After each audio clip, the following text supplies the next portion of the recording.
তার আরেকটা বিয়ে হয়েছিল, সেটা শাকিব খান জানতো না, এবং তার একটা মেয়ে ছিল, সেটাও শাকিব খান জানতো না।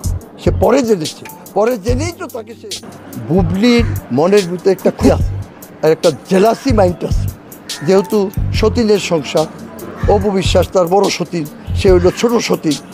কিন্তু এখন কথা হলো যে প্রথম বিয়ে করেছে সে অপু বিশ্বাসকে, বিয়েটা কিন্তু পরবর্তীতে ডিভোর্সেও হয়ে গেছিল।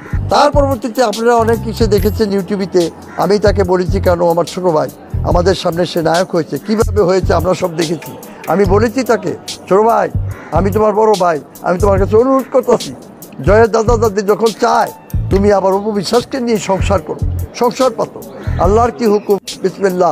এক ঈদের আগে তারা আবার বিয়ে করলো, বিয়ে করে সেই ঈদ যাপনের মধ্যে আনন্দ ভর্তি করে তারা থাকতে থাকতো। এর মধ্যেই বুবলির জেলাসি ঢুকে গেল, বিরাট জেলাসি ঢুকে গেল। এই দিক দিয়ে বুবলিও একটা ছেলে নিয়ে নিল, সেটা কিন্তু সে অস্বীকার করে না। তার আরেকটা বিয়ে হয়েছিল, সেটা শাকিব খান জানতো না, এবং তার একটা মেয়ে ছিল, সেটাও শাকিব খান জানতো না।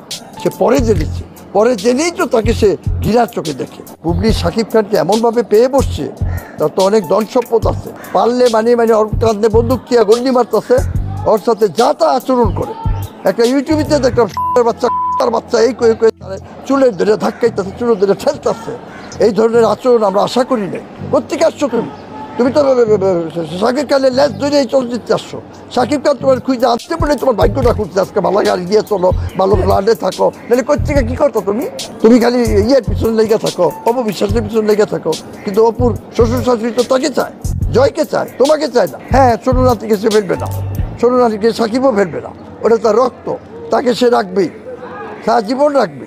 সাকিবের সাথে বিয়ে হওয়ার আগে তার একটা বিয়ে হয়েছিল, সেই বিয়ে হওয়ার পরে একটা মেয়েও হয়েছিল, সেটা পরবর্তীতে সাকিব জানতে পারছে। যাদের পরেই সাকিব খান তাকে অ্যাভয়েড করছে, পুরো অ্যাভয়েড করে তাকে মানে ডিভোর্সই করে দিচ্ছে। ছেলেকে তার ডিভোর্স করা যায় না, ওটা তার রক্ত।